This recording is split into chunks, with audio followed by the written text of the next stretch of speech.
Welcome, everybody, to the Emerging Screenwriters interview series. Today, we are super excited to have Ryan Shrime with us. How are you, Ryan? I'm good. How are you? Good. What is this lovely photo or this artwork in the background? Actually, a TV. That's Um, really? it's a TV. I Yeah. love that. Yeah. I'm at my mom's house. I don't have anything so fancy. This is my mom's. That's really cool, though, that I've seen that you can do that. You can put up like a portrait so it looks like a painting while you're not watching TV. Genius. Yeah.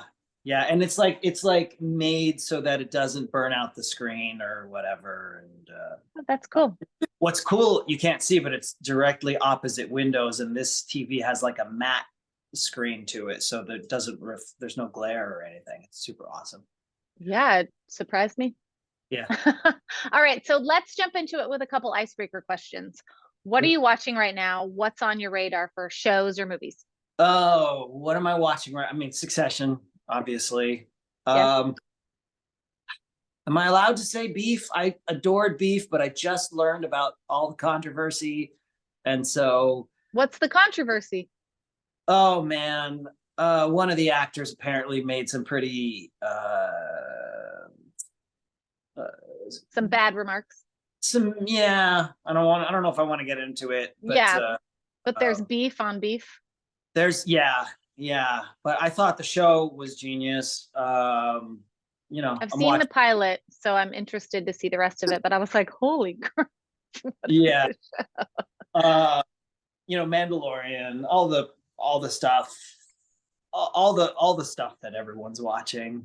Right. I just started watching this, actually. I love anime too, and I started watching this old. I think it came out in the 80s or 90s, called Monster. I'm only like 7 episodes in, so like I don't really know yet what it's about, but I hear it's incredible. So I look forward to exploring it. Awesome. And then who are your movie industry writer heroes? Who would you love to work with? Who would I love to work with? I'd love to work with Taika Waititi. He's my Mm. but when I think about my heroes, I'm also an actor, and so I come at it from sort of a slashy. um my heroes to me are, the speaking of Beef, like Ali Wong, or Hmm. like actors and comedians that create their own material. Michaela Coel, from I May Destroy You, or Hmm. Maya Erskine and Anna Konkle, or Amy Schumer, like those people that have taken their story and created, Jenny Slate. I love, I mean, people Yeah. like that just really inspire me as an actor to, these actors who create not just material vehicles for themselves, but actually like really wonderful storytelling. So people like that are really, Phoebe Waller-Bridge would, be Shout remiss. I just realized those basically all women. That's really Well, cool. Yeah. I don't know what that is. Maybe that's because, women have had to find other ways to get into the business more. I don't know. let's talk about, because you're an actor and a writer and a creator, which came first? Did the acting come first? Did the writing come first? How did this all play out? Acting came first, and actually, I mean, acting is the reason I came to writing. I mean, I don't know. When I was in middle school, I definitely had some creative writing assignments that I got overzealous and excited about. But I never really considered writing as an not even I didn't even want it as an option. Um, I've since I was 4 years old, I wanted to be an actor, and it just was something that I knew I was going to do. And then I started doing it and realized that it was not as easy a road as I expected it to be, for some strange reason. Um, so what happened was I was part of the New York Arab American Comedy Festival in New York. And when I came out here, I started my own Middle Eastern comedy festival. and sketch comedy, stand up. And, you know, for the sketches, we needed material, and we put out a call to the community at large for sketches, and, you know, few came in. So we had to write, my partner Ronnie Khalil and I at the time had to write our own material for the show. So we started writing, or he had been writing, he's a stand-up, but I had never written before, really. One really terrible screenplay that hit all of the worst tropes in business. I had done that. But so I started writing sketch and really enjoyed it. And then we wrote a pilot together, and then I just kept on writing, and, you know, as I started writing, I started having a list of stories build up that I'm like, oh, I want to tell this story. I want to tell this story. And so it just sort of happened. And strangely, I don't necessarily, I have a difficult time writing for myself as an actor. Like, as much as I would love to do that, my stories tend to not include me. There is one story, there are a couple that do, but for the most part, like, I don't know. I just want to tell stories. Well, that's interesting. You got to write one to include you. You got to figure out that, like, that one that you can just insert yourself into. Well, there is this thing, you know, and speaking of the artists that I admire, there is a story that is my story. And I don't know what form it takes yet, but it's there, and it's going to happen, and it will be for me whenever it happens. And there are some stories that I write that could include me, but to be honest, I tend not to write for 40-something men. I prefer writing for like teens and early 20s. I like writing protagonists of that age. Well, let's talk about what you do right. So you like to write stories for a younger protagonist. What is your genre? Do you have a genre? Do you mix genres? Like, what's your voice? What's your brand? What's your writing? You know, that's one of the lovely things about not being wildly successful so far is that I don't have to have a brand just yet. I'm allowed to write everything from, you know, I have like a 16th century Ottoman Empire thing. The latest thing I just finished writing was like you know, it's a college pilot. If I had to sort of give myself a brand, it would be more thematically, I guess. I really am drawn to hopeful stories. Stories of, I guess, coming of age at any age. That, you know, if I had to sort of pick something that describes maybe the majority of my writing, that would be it. You know, obviously there are things that fall outside of that. And much to my chagrin, when it comes to, I want to just write something that I can direct and, you know, produce and direct really easily, I tend to gravitate towards magical realism and fantasy when I can, which tends to make things more expensive. So like, limit myself to like a 2-room, you know, human to human thing is a challenge for me. When you were younger, did you have movies that were like, speaking of like fantasy and that stuff, were there movies growing up that you were just like, those were like everything? Like for me, it was like Labyrinth, Never Ending Story, The Dark Crystal. Those like trifecta of like the 3 films. Did you have those growing up? You're naming them. You know, E.T. was the movie that like changed my life or it changed my life.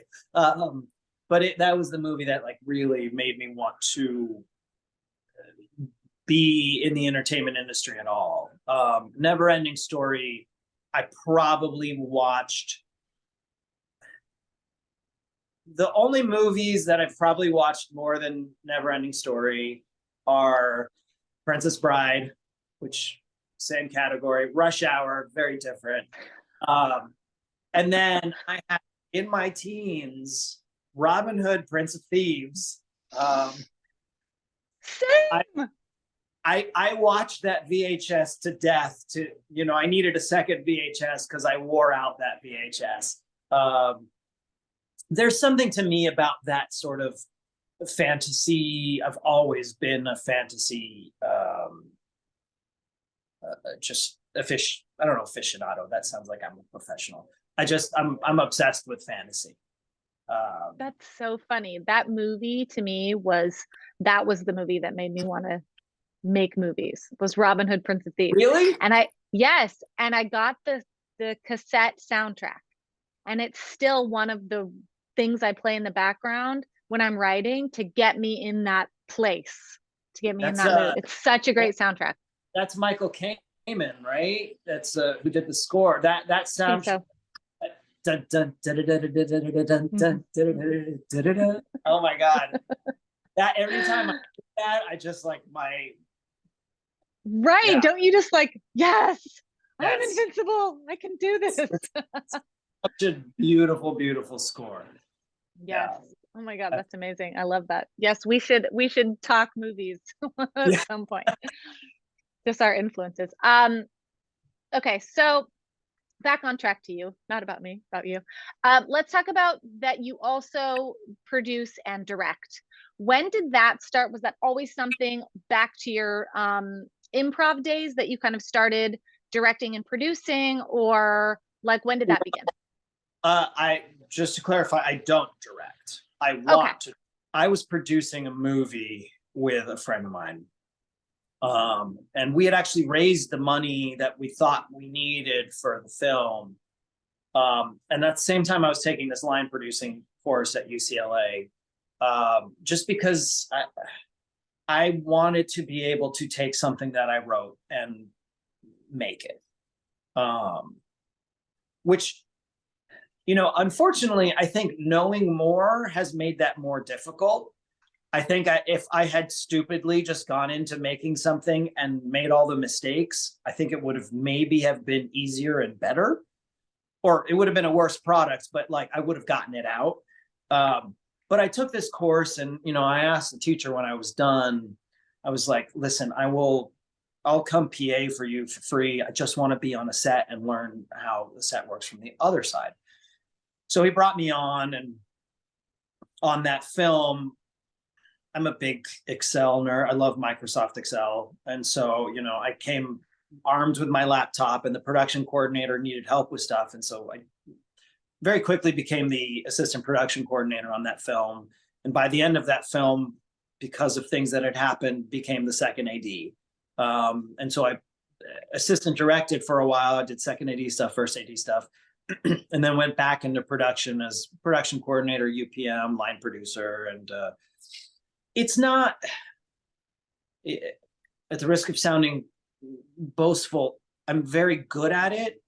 It's not something that I particularly love, but I really enjoy having the skill. Yeah. Because I do, at a certain point, I do want to not depend on somebody else to make my material. So whatever I can do to arm myself to become a full package, I will do. I would love to direct. I have directed sketch and some short stuff, but nothing really yet that I would like to put myself, or that I can put my name on as like, this is my directing. But it is definitely, as an actor for so long, I know what I enjoy seeing from other actors. And so, I would love to explore that muscle as well. Again, finding something that I can write that's small enough that I don't need somebody to give me $10 million to direct a feature. So I'm working on that. I have a couple things that I've written that are a bit smaller and more contained that I think might be where I go. I mean, it sounds like you are a director. You just haven't hit that mark yet that you can really consider yourself. So it's like the whole imposter syndrome thing of like, 'cause it sounds like you're doing more than some people are doing. So I wouldn't diminish yourself so much. You're right. Yes. What I don't, I feel very confident directing actors. What I don't really have the language of is the technical, you know. And Sure. so if we're to be directing something, I would very much be relying on my DP and my gaffer and my AD to really help me deal with all the technical stuff and learn. You know, I know very little about lenses, and part of the thing is I have a feature that I wrote that has a lot of visual effects and animation Sure. and all of the stuff, and so that would scare me as a director. Not that I wouldn't do it, but I would love to have at least a project or two under my belt Sure. before. Of course. Yeah. I hear you on that. But I do think that you can jump in and rely on your DP and your team to help you with all that. I mean, I certainly don't know that stuff either. And you just have to like get somebody that you really trust that Yeah. will help shepherd you in that way. And if you don't learn anything better than by doing it, you know what I mean? And I have to say, you know, one of the great things about having been a line producer for so long is I mean, I can crew up a film very quickly. People, you know, production designer and DPs and people that, you know, really help in the storytelling, and, you know, wardrobe, and, you know, people that really help in the storytelling that I love and I trust and I know would be very generous in their help with me. Yeah. So as an actor and somebody who does know production, how do you think that helps you in your actual writing, especially the being able to know from an actor's standpoint, you know, what you want to, what characters you want to play and stuff? Actors, writers, and directors all ask the same questions for their characters. Who am I? Who am I with? Where am I? What do I want? What happens if I get what I want? What happens if I don't get what I want? What am I going to do to get what I want? And vice versa, you know? So those are the questions that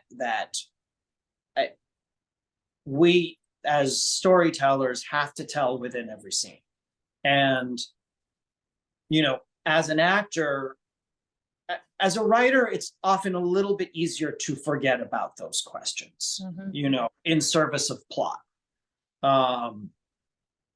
As an actor, those questions are indispensable. And I do think they're indispensable as a writer and director also. But so like being an actor has really helped inform me to ask those questions as I'm writing a lot more specifically, and to think of, you know, I'm lucky to have studied with some really wonderful teachers as an actor, really nonlinear in the way they approach acting, and it's helped me as a writer be a little less on the nose in terms of how is my character going to go about getting it. Right. You know, and I have to say it certainly has informed my interest in subtext, which, you know, if I ever have the courage to go back and look at that first screenplay I ever wrote, I'm sure there will be zero subtext in there. It'll be pretty much, I love you. No, I love you. I love you forever. Scene end. You know, I mean,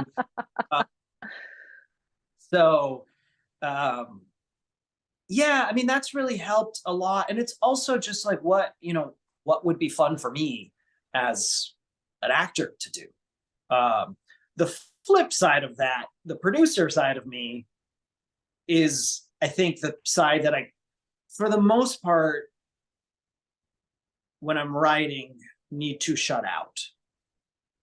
It's helpful, but you know, writers often given a lot of advice as to making their films filmable and inexpensive. And I don't want to throw that advice out because I think it's valuable, but at the same time, I think it also can stifle creativity if you know, I think it's sort of like poetry in a sense. You know, you give somebody limitations and it can actually create really wonderful art, or it can hamstring you. So that's the side that I kind of take with a grain of salt when I'm writing. I think it's important to know, but at the same time, if I feel like writing a North Pole epic, then, you know, I gotta write it. I would like to see that. Let's do that one next. The North Pole epic. Well, so funny enough, so that's a story that I'm writing that I started feature, and I had gotten to page 65 and I wasn't even halfway through act 1. And I was like, okay, this is not a feature. This is probably a mini series. Let me see if I can do this as a mini series. And then as I was starting to break apart the stuff for the mini series, my industry brain turned on, and it's like, you know, the industry is very interested in IP right now. IP is king.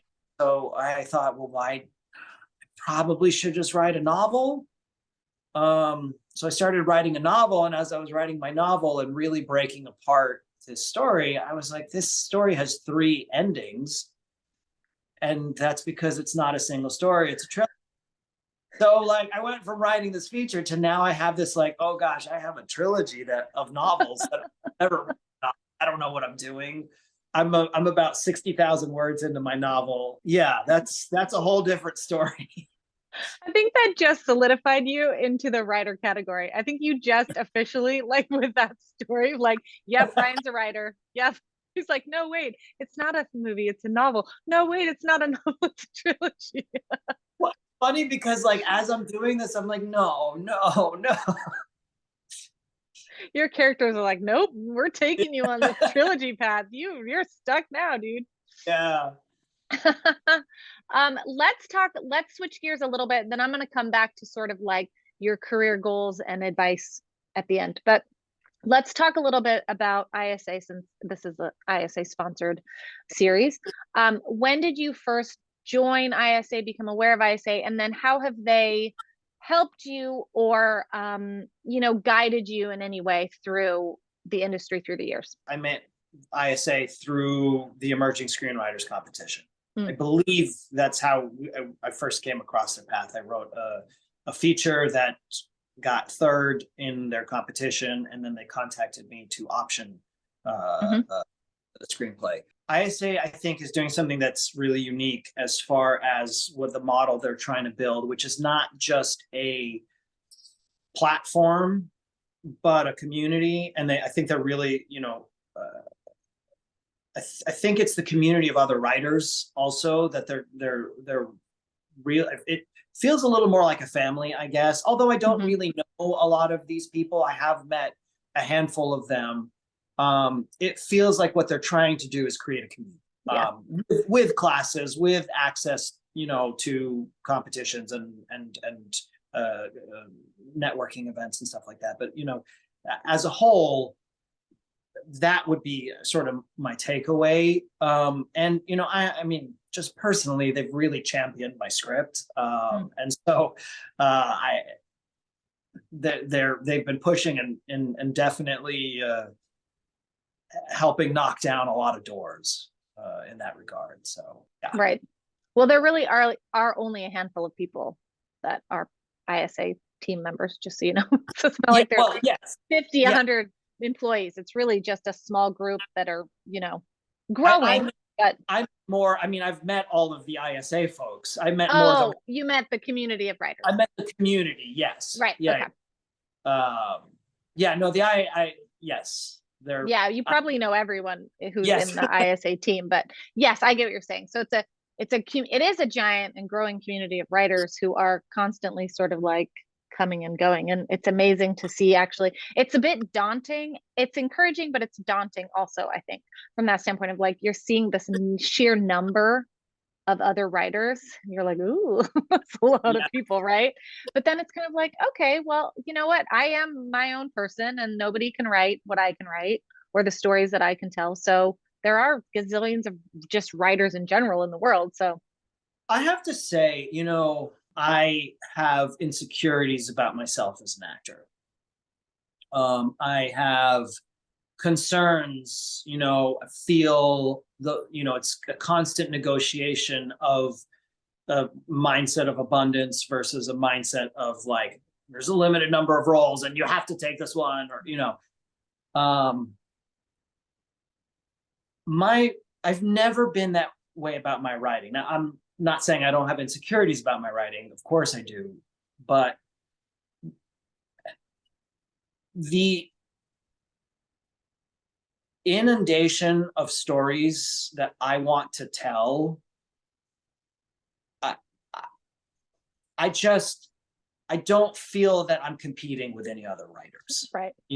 I mean, it just is like, there are so many stories in the world, and yeah, there are 7 stories that encompass all the stories, but like, there are so many different stories that I never feel like I need to compete with other writers. 2, I never feel like some other writer is going to take my idea, Right. because frankly, if you're a writer who's going to do that, in all likelihood, you're probably not going to do a great job with it.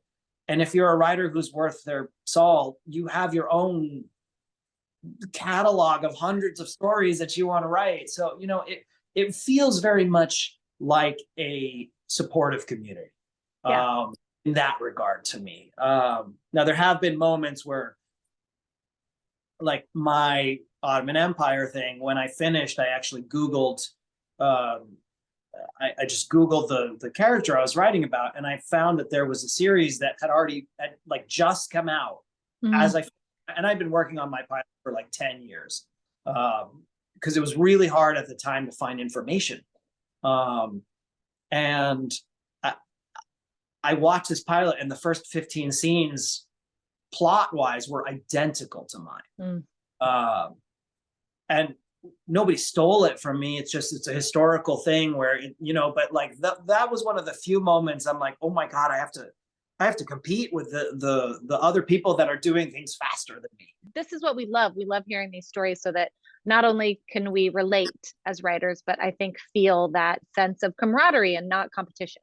So even though there's moments where we feel that, where we're like, yeah, I've had that too, where I'm like, I have this great idea. And then I'm like, oh, there it is. Awesome.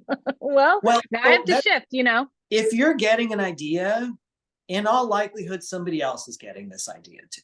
Mhm. I am a bit woo-woo in my thoughts, and I do think there's a zeitgeist out there.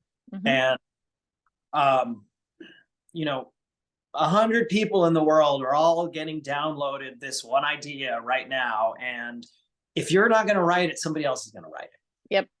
Now, that doesn't mean like you're competing against these people, because your story might be different, but there's a reason why we have like 2 Alexander the Great movies, and like, I think we're all sort of plugged into this general ether, Yeah. and stories that are out there are being heard by everyone who has the will to tell them.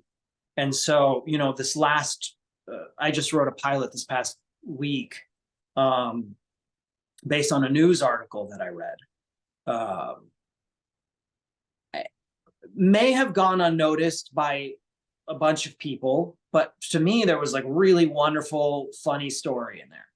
But I surely am not the only person who saw that. So that is sort of my thing. Like, it's not necessarily a competition with these other writers, but if you're not going to write it, somebody's going to write it. Yeah. And the sort of cheap fallback is, they took my idea. But I think we have to realize these aren't our ideas. These ideas are out there, and we are just lucky enough to tap into them. Right. Have you ever read the book Big Magic? No. You should read it. It's exactly what you're talking about ideas. It's by I can't remember her name, but she wrote Eat, Pray, Love. Oh, Yes, I don't remember her name. I did read Yeah, Eat, I Pray, forget Love. him. Yeah, But her book Big Magic is just about ideas and the zeitgeist and like what to do with those and to grab ones or not to grab one. You know, it's absolutely amazing. And if you like audiobooks, she narrates and it's great. This is my plug for Big Magic. But I read it during the pandemic and I was like, oh my God, yes, it's wonderful. It's a wonderful you book. know, I have never done an audiobook, and I need Mm. to spend so much time in my car. I just feel like I'm cheating, but at the same time, I'm not. Don't listen to the audiobook, so I might as well just cheat. It's a Um, good one to do the audiobook because it's not one that you have to remember what you right, heard. So you're not like continuing the narrative of like, okay, you can right, jump in and be like, oh yeah, da da da da, and then kind of go off and then come back. And it's really right. great. Let's talk about you and your goals. And then what advice like you would give yourself if you were, if you know, if you met your 20-year-old self or like 15-year-old self in terms of writing or creativity. But what are your goals right now? Like, where do you see yourself in a year, 5 years, and then just maybe like, what's your ultimate dream? I have built up a body of writing that I'm happy with. Not like I'm satisfied with it, but you know, I feel like it's a Mhm. good, solid chunk of writing. I'd love to sell one of my shows or a movie. That would be awesome. So that is a goal. Interesting, you know, I know a lot of writers would, you know, would love to be staffed on a show. I would also love to be staffed on a show, but as an actor, I'm kind of also like, well, that would take me out of acting for a little while. But it's definitely something that I'd love. I'd love to experience, you know, I, I'd really love to experience a writer's room in the sense of one, just be around, because I've been in writers groups, Mhm. uh, and be around this think tank of ideas, of creative ideas, and see how other writers operate. And it's something that we don't really get to do much as writers. Much of our time is spent so isolated. So, I mean, is that a goal? I don't know, but I think it is a wonderful experience, two, a great lesson, three, a huge stepping stone to then, um, in an ideal world, I'd love to create a show and pass it off to an amazing showrunner and Mm. just create ideas. Mm. Uh, as far as like my film stuff, I'd love to start directing my films, and my 1 year, 5 year, I don't know. I mean, 1 year, I'd love to at least have sold a show. My ideal goal is,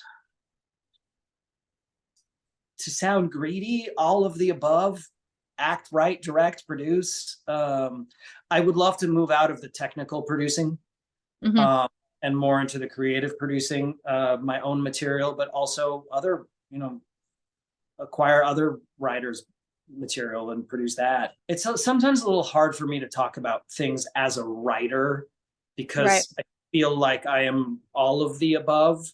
And so the writing for me is, it's It's just, wrapped up in it. Yeah. yes. Yeah. I feel like my career would be empty without it, but it is not. It lives and breathes with the other aspects of who Sure. I am. Would you do anything differently if you were to go back and do it again? Or what would you tell your younger self if you could reflect? I certainly would tell myself the same thing I tell myself every single day, which is sit down and write every day, even if it's sitting in front of a page and doing nothing and pulling my hair out. Um, I, I I have said and butchered this quote many times, but it is very much, it resonates with me. Um, Again, butchering it, but they asked Twyla Tharp, who was a choreographer, you know, how she was inspired to create every day, and her answer was something to the effect of, "I'm not. I'm inspired because I create every day." And I think that sort of one of the big pieces of advice in terms of process is know your process. You know, there are writers who are disciplined, not mechanical, methodical writers. I am a sprinter. So I do for a long time, and then I will knock out. And in stewing, I'm still outlining my characters and exploring theme and all of this stuff, but like it might be 6 months to a year before I put an idea on paper. And then I'll knock it out in a week. I mean, a first draft. Sure. And then there are projects that don't happen like that for me. And I will say writing for me is not usually fun. It is not a fun. I love the honesty. I mean, it's tedious. It's tedious. It's tedious. And, you know, there are times where like this last pilot that I wrote, that I actually think is one of my better pilots, I wrote in 2 days. From the time I got the idea to the time I finished my first draft was 4 days. Like that never happens. But I think that only did happen because I had been writing every day. And I think also, you know, part of this process is let yourself write garbage. Yeah. It's just as an actor, you know, if you're not willing to fall flat on your face, you're never going to give, I don't want to say award-winning performance because it's not about that, but you're never going to give a real honest performance. And it's the same thing as a writer. If you're not willing to write, I love you, no, I love you, no, I love you forever, end of scene, then, you know, you're never going to get that.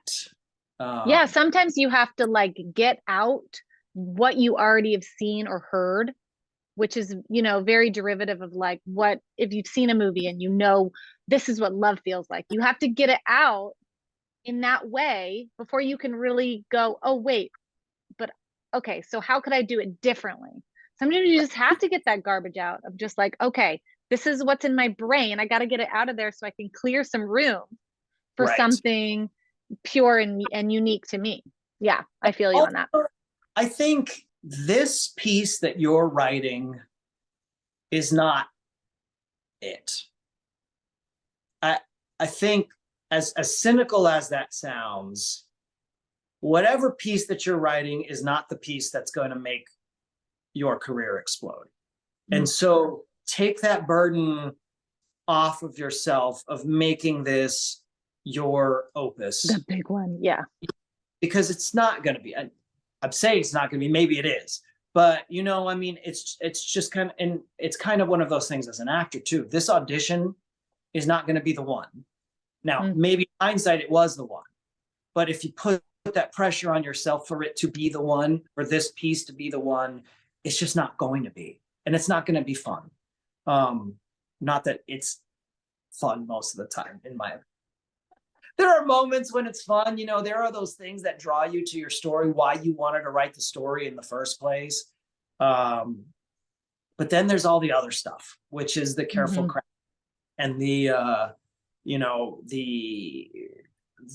those act 2 moments that you're like, I can't break through this act 2 moment. Right.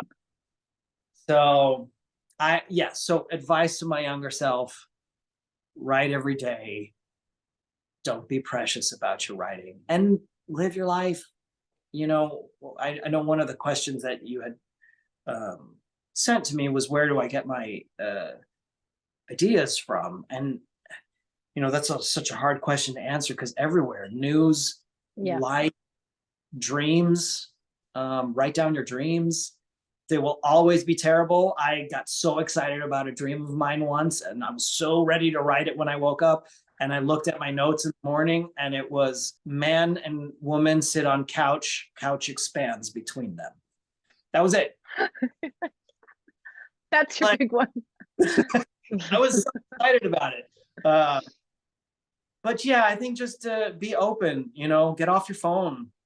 I didn't have a phone when I was a teenager, but I would certainly tell young writers to get off their phones. Yeah. Look for the news because maybe you'll find something in the news, but like,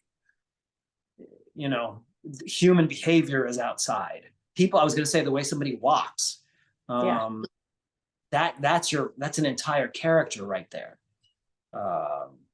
You know, stuff like that. Things, little unique idiosyncrasies about people are what make your characters believable and truthful and exciting to watch. Awesome. So, Okay, we're gonna wrap it up with a couple fun, inside the actor's studio type questions. What's your favorite word? Oh, cellophane just came to my mind. I don't know. That's not my favorite word, but it's what came to mind. So Cellophane. Some Chicago in there. maybe that I'm going to probably have another answer by the time we're done with this. Okay. I love that. Just what comes in your brain. Cellophane is not one that comes in my brain. Although I was watching Phineas and Ferb, and the word for the end of your shoelace just was a whole episode, and I was like, genius. And I forget what it is now. Oh, you know what other word I love? And it's also not my favorite, but I love the word lugubrious. What does that mean? I think lugubrious. Like flowy? I think. I don't know. That's an unfair question. Well, if you're gonna say it, you better know what it means. All right, what's this grammar spelling error mistake that drives you crazy? Either you do it or you see it. Oh, I mean, the apostrophe pluralization just drives me crazy. I will tell you something that's not quite the same thing, but I always misread the word misled. Every time I see it, I read misled. Misled is my first read. It doesn't matter how many times, I always read first. So that's not the answer to that question, but yeah, the apostrophe pluralization drives me batty. That's funny. My when I'm typing, if I'm ever typing the word husband, it comes out husbank. I don't know why, but every time I will not do the band, I will do the K. I'm like, I think there's a story in there somewhere. Yeah, mine Burbank. It will always be Burbnack. I will always. Awesome. Oh, we could do this all day. Okay, well, that is the end of the interview. Thank you, Ryan, so much for sharing yourself and your story and your wisdom. Loved all of it. Make sure you check us out for our next interview. Bye.